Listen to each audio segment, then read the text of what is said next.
selamat datang di petualangan sejarah yang super seru. Jadi di video kali ini kita akan membahas satu peristiwa besar yang sangat berpengaruh pada sejarah dunia, yaitu jatuhnya Konstantinopel pada tahun 1453 dan bagaimana peristiwa tersebut bisa memicu kedatangan bangsa asing di Indonesia. Siapkan dirimu karena ini akan menjadi petualangan yang seru. Kalian sudah pernah dengar belum tentang bagaimana sih bangsa asing datang ke Indonesia? Nah, awalnya itu dimulai dari jatuhnya Konstantinopel. Apa itu Konstantinopel? Konstantinopel adalah sebuah kota di mana menjadi sebuah pusat perdagangan dunia pada saat itu. Seluruh orang di dunia datang ke situ untuk bisa melakukan perdagangan, pertukaran barang, dan juga transaksi lainnya. Untuk informasi lebih lanjut, simak video berikut ini. Pada tahun 1453, Konstantinopel, kota megah di antara dua benua, Asia dan Eropa yang merupakan persimpangan jalan antara belahan dunia bagian barat dan timur, dan di antara Laut Hitam dan Laut Tengah. Di mana pada saat itu jatuh ke tangan Kesultanan Utsmaniyah. Kemudian apa sih yang terjadi setelah itu?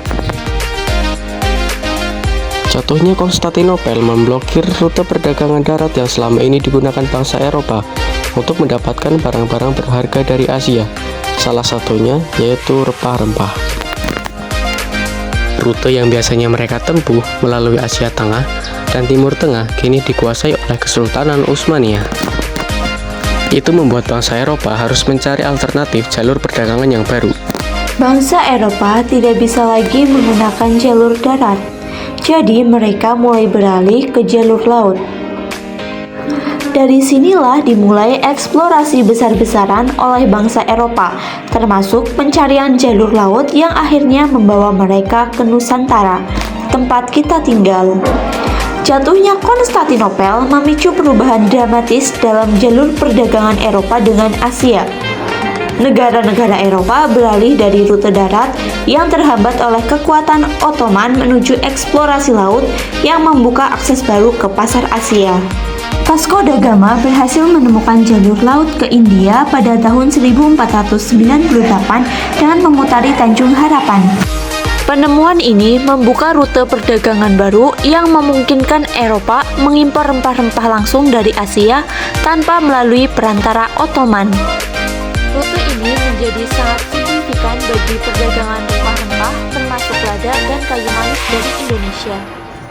setelah penemuan rute maritim baru, para pedagang Eropa berbondong-bondong ke Nusantara untuk menguasai perdagangan rempah.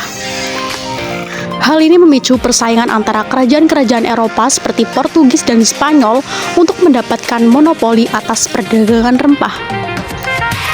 Hal ini berujung pada era kolonialisme yang mengubah wajah ekonomi dan sosial Nusantara secara signifikan.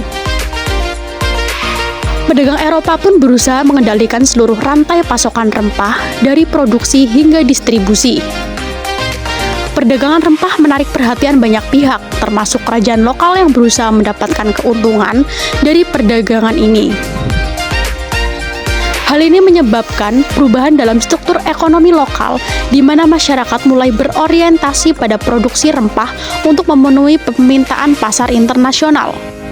Rempah-rempah teman-teman bukan sekedar bumbu. Pada masa itu, rempah-rempah merupakan harta karun. Mereka digunakan sebagai obat, bahan pengawet, maupun status sosial. Pada saat jalur Asia dari darat terputus, bangsa Eropa mulai kelaparan akan rempah-rempah. Mereka akhirnya mencari alternatif untuk mencari rempah-rempah dan akhirnya menuju Nusantara. Bangsa Eropa menjadi sangat bergantung pada jalur laut dan terobsesi untuk menemukan sumber rempah-rempah yang ada di Asia termasuk Indonesia. Dan inilah yang menjadi awal mula petualangan mereka menuju Nusantara.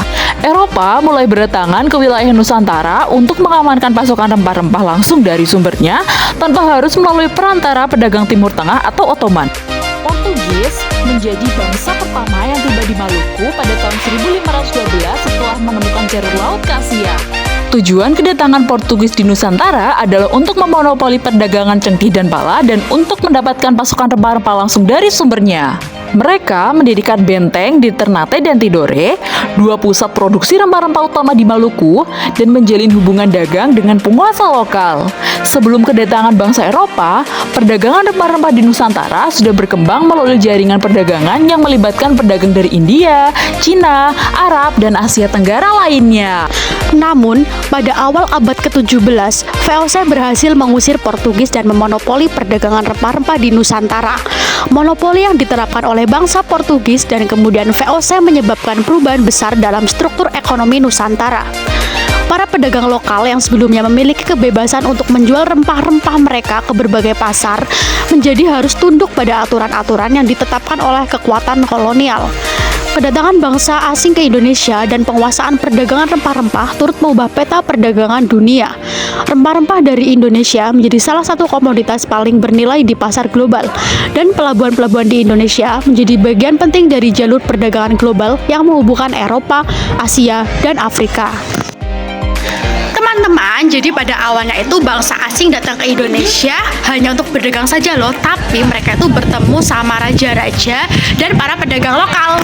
Tidak hanya itu, mereka juga bertukar barang, informasi, dan juga budaya. Selain itu, ada juga loh yang ingin menguasai dan mengubah kekuasaan. Asik. Beberapa bangsa asing menjalin perjanjian dengan kerajaan Indonesia, misalnya Belanda dan Portugis. Mereka berusaha membangun hubungan yang menguntungkan, tetapi juga kadang-kadang menyebabkan konflik. Mereka datang dengan membawa barang-barang dari negeri asal mereka untuk ditukar dengan rempah-rempah. Portugis menjadi bangsa Eropa pertama yang tiba di Indonesia, menguasai perdagangan rempah-rempah melalui kontrol atas Maluku dan menciptakan hubungan dagang dengan kerajaan lokal seperti Ternate dan Tidore. Hubungan aliansi tersebut mereka gunakan agar dapat mendominasi pasar Eropa, meskipun memicu ketegangan dan konflik dengan kerajaan lain. Setelah Portugis, Belanda mulai masuk ke Indonesia dengan mendirikan VOC pada tahun 1602. VOC mengambil pendekatan yang lebih agresif dalam menjalin hubungan perdagangan dan politik. Mereka tidak hanya berusaha untuk menguasai perdagangan rempah-rempah, tetapi juga berusaha untuk menaklukkan kerajaan-kerajaan lokal.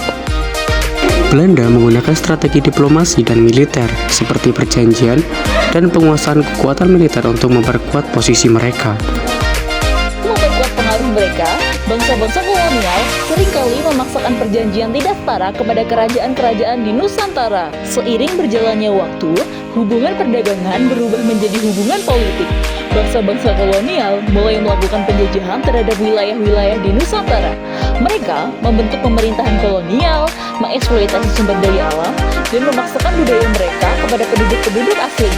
Sistem pemerintahan tradisional di Indonesia digantikan dengan sistem pemerintahan kolonial.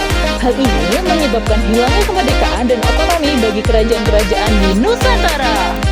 Jadi teman-teman, bisa kita simpulkan bahwa jatuhnya Konstantinopel benar-benar menjadi momen penting dalam sejarah perdagangan dunia. Nah, peristiwa ini tuh memaksa bangsa Eropa untuk mencari jalur laut baru dan akhirnya membawa mereka ke Indonesia, tempat rempah-rempah berharga tumbuh subur. Sejarah kedatangan bangsa asing di Nusantara pun dimulai dari sini, dengan motivasi utama mereka adalah untuk menguasai perdagangan rempah-rempah. Terima kasih sudah menonton. Semoga pembelajaran ini bisa bermanfaat bagi kita semua. See you in the next lesson.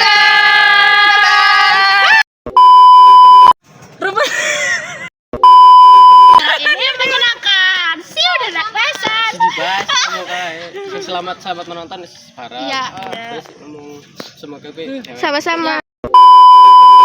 Selain itu, mereka juga apa sih?